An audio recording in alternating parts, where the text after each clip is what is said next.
Hi,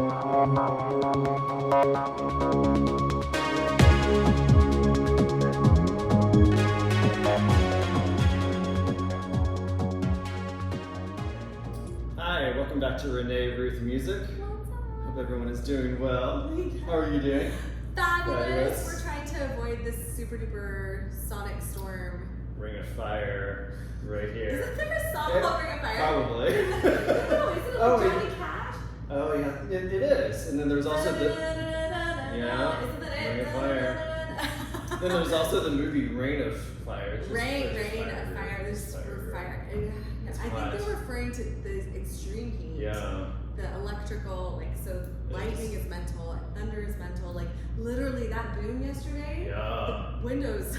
Okay, funny story about that. My brother actually texted me. He said that there was actually a tree in his neighborhood that it hit so hard all the bark flew off. Like The lightning did? Yeah. Like it was intense. I was like, okay, that's a lot. And this is why we're doing this now in the morning, so I can drive to the. Yeah, I'm leaving town, so we're trying to get ready. We're getting ready to and there will be a small dog who may or may not show up. So be ready. Yeah, so that'll be fun. Yeah, this is what we do. This is what we do. All right, so 2019. This was obviously a few years back. Oh. It was stated that Feels like yesterday. It never really does. It was stated that over 40,000 songs were added to Spotify every single day. This is the thing.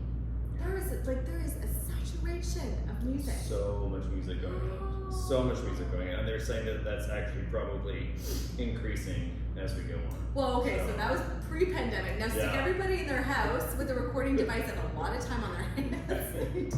That was probably doubled by the next year. I know. Well, because it said that the use of AI technology and machine learning is changing the music industry, and it's saying that this is now the future. Are you ready for this? Yeah. So I was in the sync. I'm part of a sync community, and I'm involved in a sync class that we have. Our next meeting is on Sunday. The last meeting we had with sync, somebody in the group brought up, because we were discussing production. So they were going through like plugins, like stuff that I'm like just getting my toes wet. So like I knew what they were talking about, but I'm like, no. It's just like a tidal wave of knowledge. Anyway, in this whole thing, there is a plugin or a company or something that has been able to take a voice and sing, like, so like they could take my voice and just based off songs that I've sung, they could create a whole new song that I never sang. Yeah. Yo! Like That's I was crazy. like, the weird thing, okay, so then let me flip the script. So the guy that was one of the guys in the group is the sync supervisor for Vampire Academy. He did, I think he was involved with Pretty Little Liars. Okay. So, but it's Vampire Academy now. So anyway, he was talking about how, and obviously this is subjective, but for him, he said he does not, there is still a human element that we're taking out so much that he doesn't like it. Like, so we've gotten down to like, and this is true, like, there is not a song made now that isn't auto-tuned. Right. Not. And then, and to like inhuman perfection, like nobody can sing to that perfection. And then on top of that, when they edit it, they take out all the breaths, which is not natural. No. So everything, we're getting accustomed now to listening to music that is completely digitized, and the human element is being taken out of it. And he was saying when he gets songs where it's so dehumanized, he's not interested in them. Doesn't interest him. So he's like, well, he was talking to us in that particular class as producers. I was like, one day. Right. But he was just like, hey, producers, like, don't lean so hard into perfection. Right. There is beauty in imperfection. Well, because then all the singers are getting scrutinized for not being able to sing well. Well, Like, who's gonna go stand on stage and do that? You have to breathe to sing. it's like they're only That hearing does not themselves. sound like the song. It's like, heck, it's not normal to not take a breath. No. So I respect, like, my producer's John McLucas. Hi, John. I love John. We love you. But I love that about John because he doesn't do that. Like, and when they made that comment, and I was listening to the last 4 tracks that we finished together, and I was listening specifically for breath. I was like, did he take these out? And then I realized, no, like he's left in, like, because I'm like, okay, at the end of this phrase, I'd have to breathe. Oh, I did. Like, right. like you're like, it's. Oh, thank God. I did like you'd be like, oh my gosh, the singer is suffocating. Like, oh right.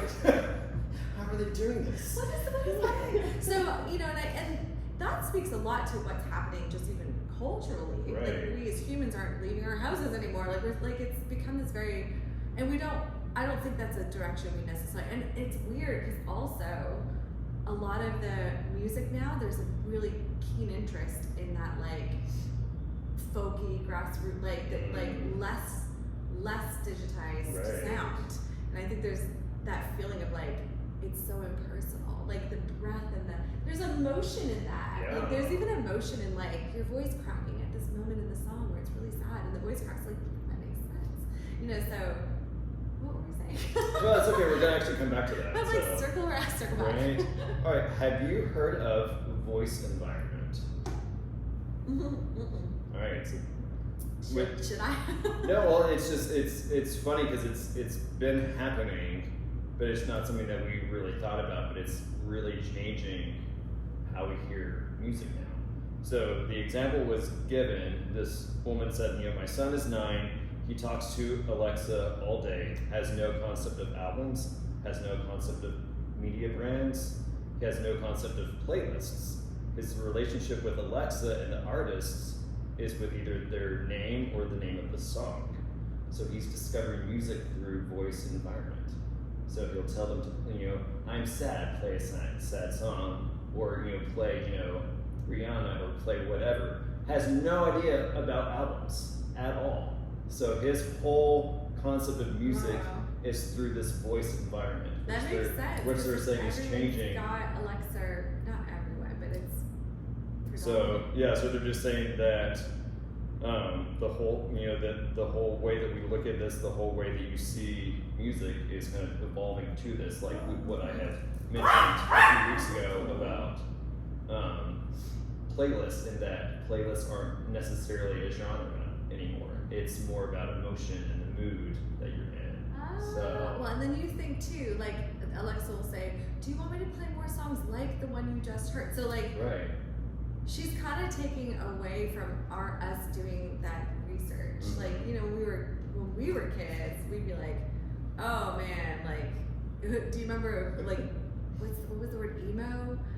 Where all the emotional music, you know, so it'd be like, oh, they're so emo. Yes. Like, so we knew from talking to each other who the emo artists were. Like, right. Did you hear like extreme more than words? Like, you know, we have to like, so much feelings about this.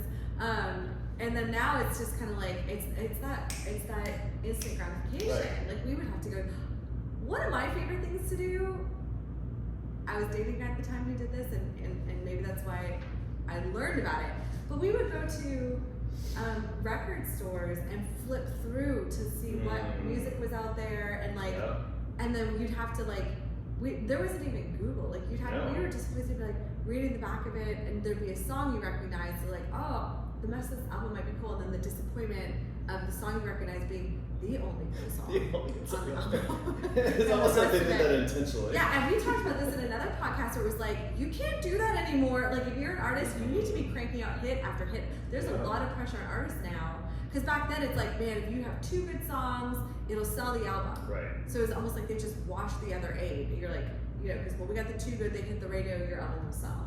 Right. Oh, not so much anymore. Yeah, well, and that's the whole thing that they're saying is that the AI technology is where they're able to use the algorithms to now promote recommendations based on. You like, see, that's, so that could work in my favor because I tend to, so back in the day also, like you were a rock artist or you were a country artist, like you were very specifically a genre. Yeah. And I have always been like anti-genre, like that, like long before this AI conversation. And because I like Latin music, and I like different things. Yeah. I like EDM, and I like pop, and I like, so my songs don't make sense on a traditional album.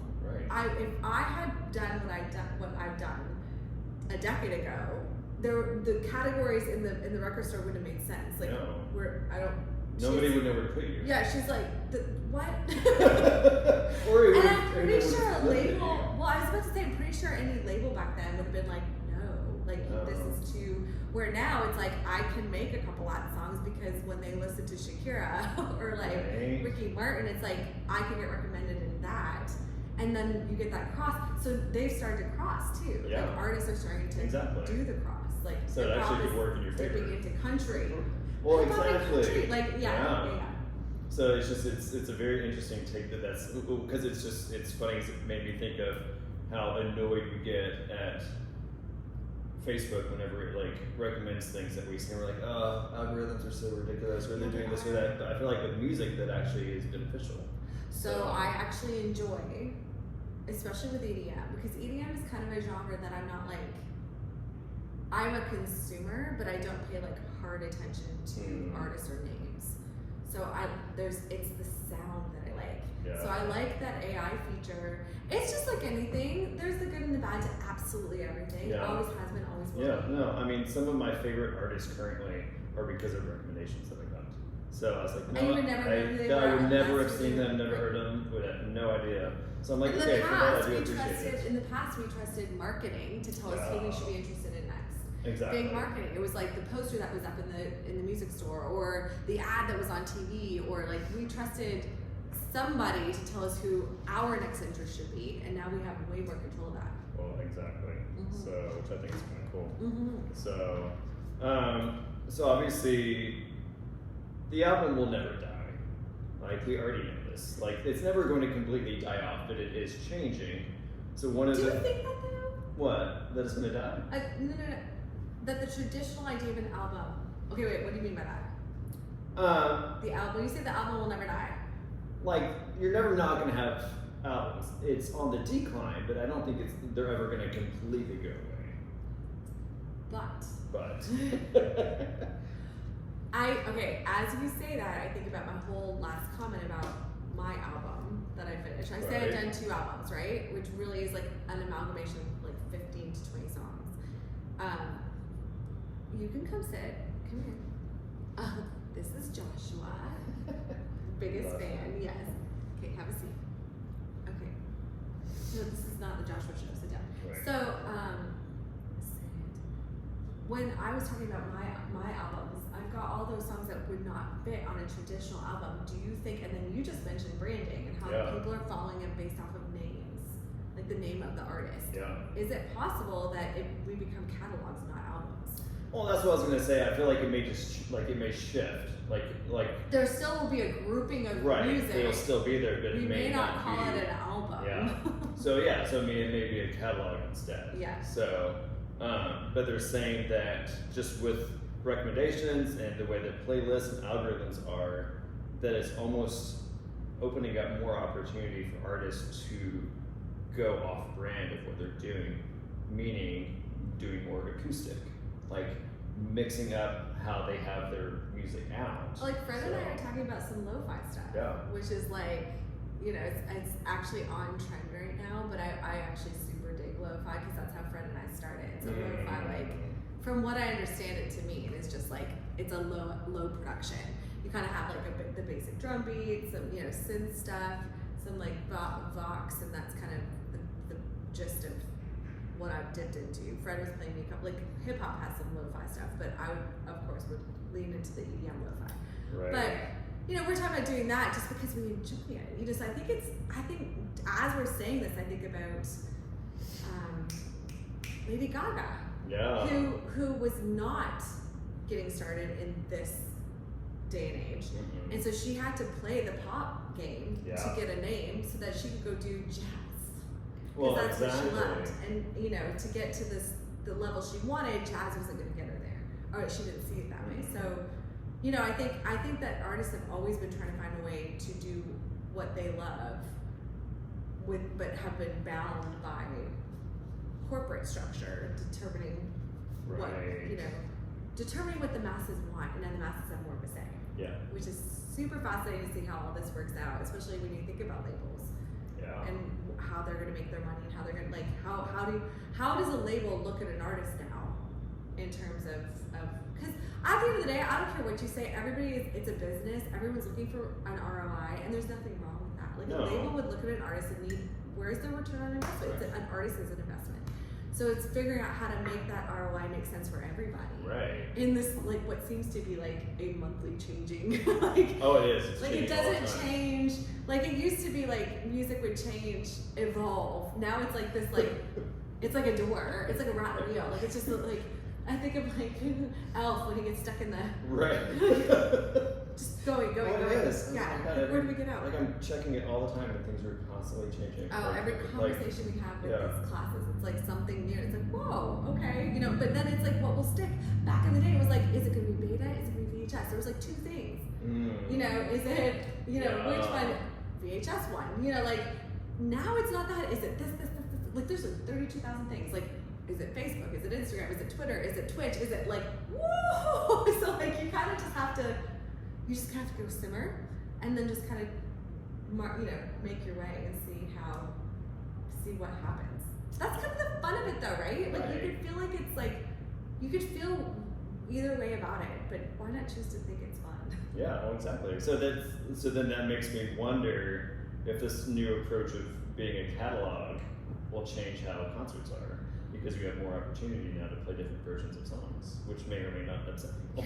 I was about to say, like, what happens if you're like, because we talked about this, when you go to the show and like the songs you love are not every song they've done, and you're sitting there going, please play my song, please play my song. Play the way that I want to hear it. Oh yeah, and then also like don't do some rendition that's not what I'm used to. Although then there's other people like, I don't want to hear the album version. I want to hear like. Here's the thing: you are never gonna make everybody happy. You're not. So you know, it what it could do is open up the fans to variances. Like you're no longer just a rock fan because this rock artist introduced you to country, and you know, suddenly you're like, okay, I could like, I don't know, maybe it's just like. So then it just, because I was, my thought process on that was just wondering if it would ever call for like an acoustic concert. Oh. Or like so that the fans that want to hear a different version will go to this concert. Fans that want to hear the traditional will hear that. It's already been done. So BT is one of my favorite EDM producers, artists. You know, he's got titles. One of them is not DJ. Don't make that mistake. I did. I am not a DJ. Heard. Right. You're heard. You're heard. But he's heavy, like, he is electronica. He is electronica. But then he does this symphony. And he took all his electronica stuff and he has it, like, had an 80-piece, 70-piece symphony performing. You know who else just did that? Above and Beyond, also one of my favorites. A guy just on Facebook literally last week sent me Above and Beyond Unplugged. So all of their techno was done live on stage with live instruments. Wow. And it was like, so like, they're already, and I said this to Fred because, you know, we have highly produced music that we do, which is awesome. But there's still something that's so fun about like, not unplugging, because obviously we're all wired in with our instruments, but like not having the production and just like, you know, raw. It's like that coffee shop vibe. Yeah, but like, and even with it raw though, like we're still full sound. Yeah. Like it's just, it's not the produced version. So like our show on the 15th, it's gonna be that we're gonna have the production big, like bam, bam, bam, and then we're gonna have like, we got live looping. We're gonna take a song that I've written and we're just gonna make it like. What's fun about that is you get to experience a song. We're all experiencing it for the first time together, all of us. That's awesome. Like, yeah, we've never performed it that way. We'll never perform it that way again. Yeah. Because of what it's almost like you're treading into that Grateful Dead vibe. So this is what they love about the Dead. The Dead just literally jammed. Right. There was no. That's why you could follow the Dead. There was no concert that was the same because they never did. Like they were just. It was a constant jam session, which I can't do jamming forever like that. I want to hear like my brain is like but having that like jam feeling, you know, like dipping, it's that dipping in and out of stuff. Like I think it's gonna go that way. I think it's gonna be amazing. Yeah. It sounds exciting. It's all exciting. Really We're so excited. Yeah. You mentioned at the beginning of this about getting into producing. Oh yes. Okay, so. Well, how's that going? Well, let me tell you, I downloaded Ableton. No. I got Ableton on my computer. Right. I got Contact.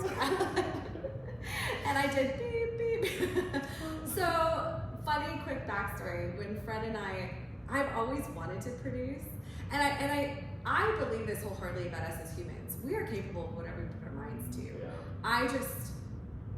my first love is writing melody lines, piano, like really beautiful, you know, chord changes, and then lyrics. I love lyrics. Like I love writing lyrics that just like reach out and grab you. Like that's my passion.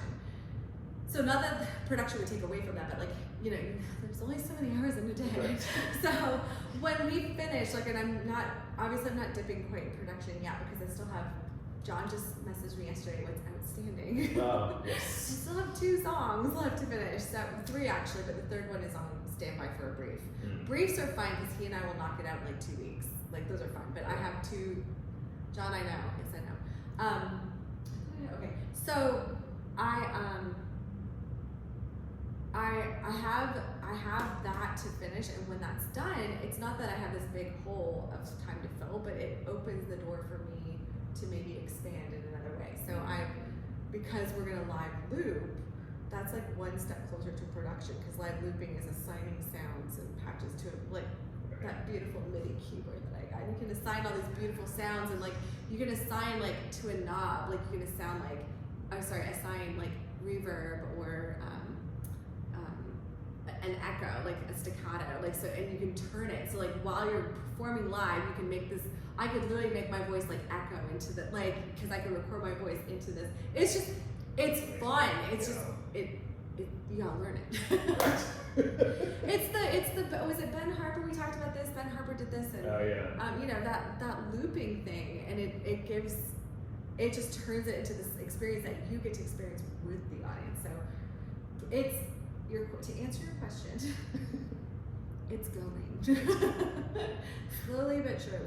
It's a new adventure. It's a brand new adventure, yeah. But see, I love what John does, so I don't want to know what John does. I want to find my own voice in production, you know, and it will probably lend more to that EDM space, because that EDM, whatever reason, is just like, I feel it so much. Yeah, well, that's amazing. Yeah. Well, that's exciting. I love it. Never boring over here. No, never boring. Yeah. Well, thank you. Yes, thanks that was wonderful. Always putting this together. Yeah, Thank you. And thanks for joining us. Yes, we'll see you next week.